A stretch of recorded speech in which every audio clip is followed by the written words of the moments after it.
All right, good day. Thank you for joining me and welcome to this edition of the EV Revolution Show. My name is Kenneth Bacor for my review of the 2020 Lincoln Aviator plug-in hybrid electric vehicle, PHEV. It's a mouthful to say, especially on this early cool morning here in fall in Southern Caledon, where I had an opportunity to come out and just give you a few of my thoughts about this vehicle that I've been spending a few days with. So let me get right into it. Now, the Lincoln Aviator is the second largest SUV in the Lincoln model line, and it only comes in a plug-in hybrid electric version for the Grand Touring Edition. And that's the one that I have here today, a 2020 with about 7,000 and change kilometers on it. Thank you very much for Ford Canada for allowing me, or Lincoln Canada, excuse me, for allowing me the use of this vehicle for a few days. It is a big SUV. It's a full-size SUV. The next biggest size up from this is the Navigator, which is even bigger, but this is big enough for me, I'll tell you folks. And it really does feature what Lincoln calls their most advanced hybrid technology. So being that's a plug-in electric hybrid vehicle, it has two powertrains, power sources. It has a 3-liter V6 engine, twin turbo, of course, and it has a okay size battery pack of 13.6 kilowatt hours. Before I get into more of the specs, let me look at the design of it. So as you can see, the Lincoln is very refined, as Lincolns should be. This is actually the model that you see Matthew McConaughey on in his commercials, where he's staring out into the wilderness, going fishing in the middle of nowhere, whatever. It's this vehicle that he's promoting, that they signed him for. And it is a really nice vehicle. It's got nice lines, it's big, it's very comfortable inside. You'll listen to some of my comments on my driving impressions coming up later in the video, but it is a well-equipped and fully luxurious SUV with all the appointments. The seating is great for, in this model, 6 people, because it has 2 bench seats in the front, 2 in the middle, and a small third row as well, which folds down electronically and gives you lots of different cargo space.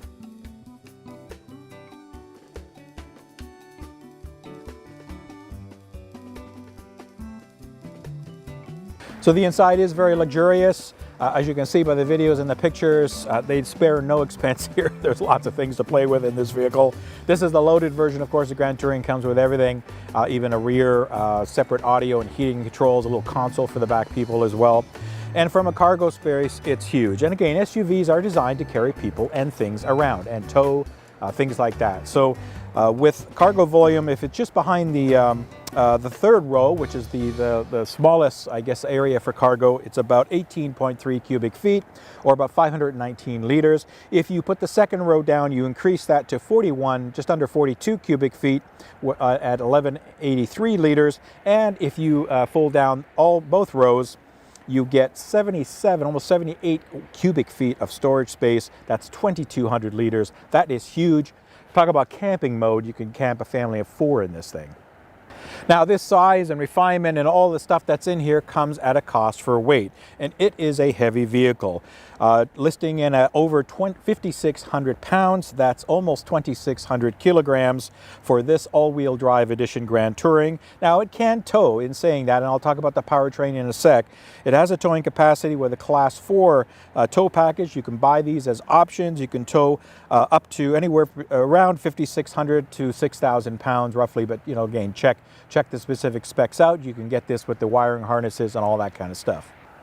As I mentioned, the heart of any plug-in hybrid electric vehicle is its powertrain, and this has two, the 3-liter V6 turbo engine, as I mentioned, and a 75 kilowatt electric motor, which again is fueled from a 13.6 kilowatt hour battery pack. Now, the battery pack has 96 lightweight pouch style cells, according to Lincoln, using lithium-ion chemistry.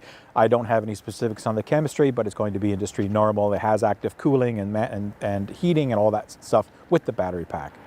Right, so what all that gives you is an EPA total range of 460 miles or 740 kilometers or so. And again, that's a total range combining gas, fuel, and electricity. Now, the electric motor and the electric components are able to receive level 1 and level 2 charging. So it does come just with the J1772 port on it. There is no DC fast charging. Again, it's such a small battery, would be meaningless really to try to do that. This can charge up in just a few hours. So Lincoln likes luxury. They like all kinds of different options for this vehicle, and this has tons when it comes to drive modes. There's 8 different drive modes in this vehicle. You've got your normal, you've got a conserve, where it kind of uses more or less fuel, and efficiency goes back and forth through the battery. You've got an excite for if you really want to put the pedal to the metal. Slippery, so if you're into unquestionable or questionable traction situations, because there's also a deep conditions, which is more so for if you're really into heavy snow, going up skiing, going up a mountain or something like that, especially if you're pulling something as well. There is a tow haul mode. There's a pure EV mode, and then there's a preserve EV, which means you can use the battery, and then once it gets to a certain level, the engine will come on to continue to charge that, to keep it at that level, whatever that minimum level is. Now, staying on the theme of technology, Lincoln does advertise with the Aviator some intuitive technologies, one of them being the phone as a key. Where have I seen that before? Becoming very popular. Thank you, Tesla, for doing that. Yes, your phone can be your key. You don't need the fob. It does come with a fob, but you can program it, walk up, the doors will unlock, all that kind of stuff. The heavens will part and everything will be great. Also has an air glide suspension with dynamic lower entry. So great if you need to lower it a bit for maybe elderly or other people that's hard. It is a little bit of a step to get up into this vehicle. So that's a nice feature. And then it has adaptive suspension with road preview type of options through a camera system. Comes with all kinds of different technology and driver assists, including things like their Copilot 360 and 360 Plus, which adds things like traffic jam assist, evasive steering assist. If you need to, if the vehicle senses that somebody's maybe going to cut them off, it will take an evasive maneuver. Reverse braking assist, I guess, like a rear cross traffic alert, and active park assist. Now, I didn't have time to try the park assist. I really find the park assist systems kludgy on a lot of these. So I really, I'm just old school. I'm used to parking, but I'm sure it works well. Now, along with those technologies, you do get additional driver assist like blind spot detection with cross traffic alert, as I mentioned, pre-collision assist, automatically emergency braking, which is pretty well standard everywhere, lane keeping assist, rear view camera with a washer, which I thought was a little nice feature, because you always have to remember to go around and clean those cameras off whatever vehicle you have. It's important. They do get dirty. And auto high beams, which is pretty standard with a lot of premium vehicles nowadays. Now, I've been able to achieve a decent EV range. You'll see my chart, my daily driving. When I get these EVs, folks, as you know, I try to look at them from an EV, not from just a general vehicle perspective. So I try to drive them as much as possible in electric only mode, and that's what I do. I charged up every night at home on my level 2 charger and drove it till the battery is empty, and then use the engine for the rest of it. So you'll see in my driving habits, I didn't do too bad in being able to drive mostly in electric mode, but that's just for inner city runs. And I'll tell you, I'll give you my feeling on the vehicle at the end of the show. One of the things I found funny in looking through all the documentation is that it has active grille shutters. And I'm thinking, this is a big SUV. I don't think active grille shutter is going to do much in lowering aerodynamics on something that's almost 6,000 pounds. But hey, what do I know? I'm no engineer. Now, one of the things this vehicle has that I've been driving around for the last few days is a fantastic sound system. It's like basically sitting in a concert hall for a few days.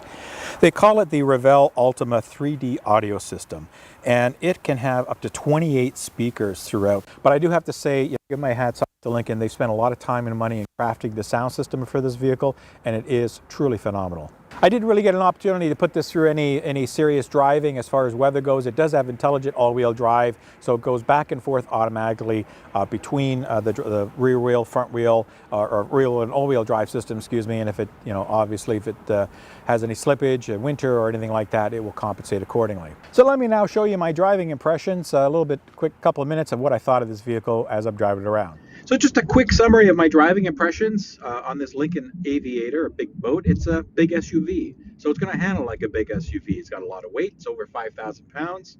It can tow, so it's got a big engine, small, not that big of a battery, but there's a lot of weight to move around, so you have to take that into consideration when you're braking, accelerating, all that kind of stuff. So it's pretty quiet. I'm in all battery mode right now still, and it's relatively quiet. You can get some road noise. It's comfortable. It should be. It's almost a $100,000 Canadian vehicle. It's got all the appointments, leather this, leather that, power this, power that. Should have everything. Should be nice and comfortable, and it is.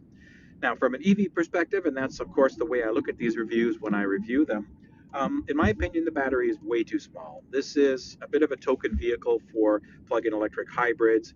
I'm averaging about 35 kilometers on EV only. Now, if I'm just booting around in the city doing some chores and errands, Somebody like my wife, who doesn't drive very much every day, she drives less than that back and forth to work when she goes to work. That would be idea, something like that you could plug in. So you're not running on gas very often. However, my driving habits are greater than that. I'm about 60 kilometers a day, so I keep tapping into the engine on most cases. Really, it's dependent on the use case for this vehicle, whether it would fit your lifestyle or not. One thing I am experiencing in this vehicle is kind of like a Rivian-esque, is that a word? So like a Rivian experience. Rivian coming out with their big 8-passenger SUV. This is a big 6-passenger SUV. I think you can get it in different configurations, but it's big, heavy. And this is in all-electric mode, I get the experience of what it would feel like driving the Rivian, because that's, it's got a big battery. It's going to go a lot longer range than this is. So that's one thing I'm getting a bit of a preview on. But otherwise, good drive, from a EV perspective and from a plug-in hybrid. In my opinion, the battery is way too small. I think they have the room in this vehicle. They could have added much more vehicle to make a bigger use case for it, especially for the price point. But driving it, it's comfortable. If you're used to a big SUV, then this will be fine for you.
Pricing on these vehicles, well, it's not cheap. This MSRP starting price is at $75,083 Canadian, and it goes up from there. This was just under $92,000 for this tester, for the Grand Touring Edition, with all various options that you see on here. A very nice vehicle, but certainly not for the weak-hearted.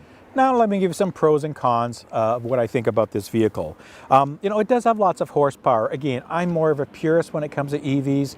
I'd love to see more all-electric vehicle out there.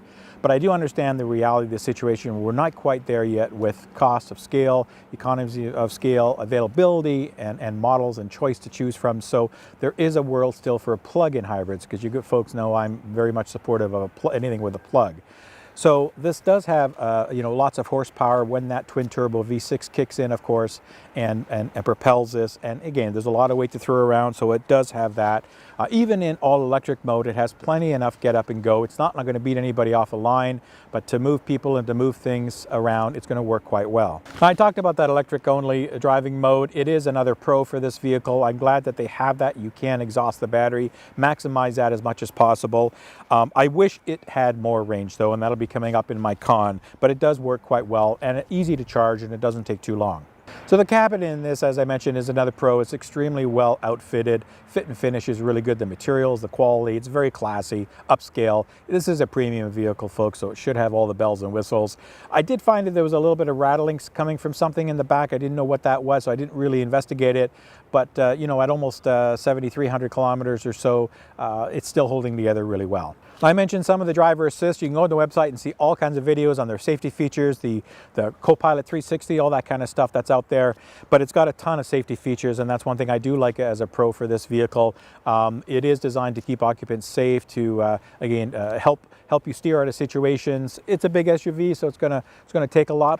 Now, Lincoln touts this as a pro, and I guess so to a degree. You know, it's certainly better than the norm of improved fuel economies. With the electric assist battery pack, you know, you can drive 21 miles, 23 miles, whatever that is, you know, 35, 40 kilometers or so in electric mode. And if you're doing a lot of short trips, that's going to be very advantageous to you. So it does limit the fuel economy. I have to admit, I didn't dip into the fuel very much during my 5 days of driving this vehicle around. Again, but I know how to maximize the EVs, and I use that to my strength. So as I mentioned in my driving experience, it really is a pleasant vehicle to drive, even though it's big, so you have to be cognizant of that. Negative in this is the limited EV driving range and power associated with that. I really, really wish this thing had a much bigger battery. I think they have enough space. They could have re-engineered this to put a much bigger battery and a smaller fuel tank today, and I think that is really may hurt sales of this vehicle. You know, those who are looking for better fuel economy will get it a bit, but I don't think it works. I don't think it really makes that big of a difference. And the price, you know, when you're upping this to the plug-in hybrid electric version, you pay a premium for that. It's not cheap. You know, as I mentioned, the MSRP base on the non-plug-in hybrid is about 75 grand Canadian. This is 92. So yes, it's got some options, but it's a pretty big jump for that little bit, for that fuel economy and for that all-electric version. So I think that's a con. I think, you know, pricing-wise, Lincoln could have done much better on this. All right, in my final summary of this, you know, is it a good vehicle? Absolutely, it's a good vehicle. I mean, for 92,000 bucks, it better be a good vehicle. Now, would I recommend this? You know, I'm a little on the fence on this, folks. I'm going to give it a yes, and I'm going to give it a no. And let me explain myself on this. My recommendation would be based on your use case or the owner's use case. So if you're, let's say, a stay-at-home mom, you're taking care of kids, you've got to go to soccer, hockey, pick up from school, all this kind of normal stuff where you're only going to be driving, you know, 10 to 20 miles through those errands, you know, 20 to 30, maybe 40 kilometers a day, even maybe that, because again, you'll factor in winter range. Then if that's your most use case, then this is a great vehicle for you. If you want a premium SUV that has lots of space, that can carry lots of stuff, that can tow, that can do the things that this can do.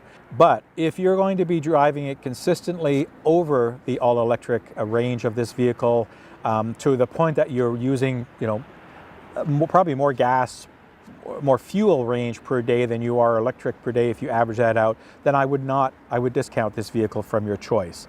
I think you're paying a premium and you're not getting a whole ton back for that. You know, it's nice to see Lincoln do this. I think this could be a bit of a compliance vehicle. As you know, I'm not hiding the fact, folks, that I think that these vehicles that come out, the plug-in hybrids that have very small batteries that only get 10, 20, 25 miles or so, 25 to 35 kilometers of range are really impractical for the most part, again, depending on the use case, and they do cost a premium. So do you get that balance for it? You know, I'm fully confident that this thing will last. The battery won't give you any problems. There's a good warranty, all that kind of stuff that Lincoln will stand behind. So it's not that, it's more the use case. So if you do much more driving, then I would probably not look at this vehicle. I would look at something else that has a bigger battery pack, or wait for something like the Rivian or something else. I do again want to thank Ford Lincoln Canada for allowing me the use of this vehicle for a few days. I just kind of happened to get it almost last minute. It wasn't really too much of a plan, but I wanted to jump on it and get something different. I knew going in that this has a small battery pack, so I knew kind of what to expect. So, you know, it didn't fare too bad in my use case for this typical week. But again, this is an atypical situation, since we're still, you know, in pandemic mode, and we're not really, I'm in sales, I'm not allowed to go see customers, everything's being done over the phone, over Zoom and WebEx and all this stuff. So normally I would be putting much more miles and kilometers on my vehicles that I do than what's happening now. So, you know, then I would be chewing into much more gas. So you know, again, choose it wisely. You look at your situation and look at your finances if you want a premium SUV. All right, and that's it for this edition of the EV Revolution Show, my review of the 2020 Lincoln Aviator PHEV. Thanks very much for taking the time to watch me again on YouTube. If you're subscribing, much humble thanks. Please give me your comments. I'm sure there are owners out there. I got some great comments back on my Honda Clarity review actually, and some corrections which I put up. So thanks everybody for paying attention and letting me know. I'm always open to get more information and to be corrected, so please don't hesitate to do so. Of course, humble thanks to Patreon supporters. You know who you are. Check out the website and these details if you figure you want to subscribe. Everybody stay safe, continue to follow local health guidelines, of course, as we continue to move through this. Now winter's coming, so we have to be more cognizant of that, and continue to watch me and follow the EV revolution. Lots of good stuff coming. I still got another car review. Oh, it's been a busy month that I got to do. I'm of course in the Eco Challenge stuff for AJAC, all kinds of stuff going on there, and then I've got my real life happening, so which of course is busy enough with my family. Anyway, thanks very much for watching. Everybody stay safe, and until the next time, I'll see you when I see you. Take care and bye-bye.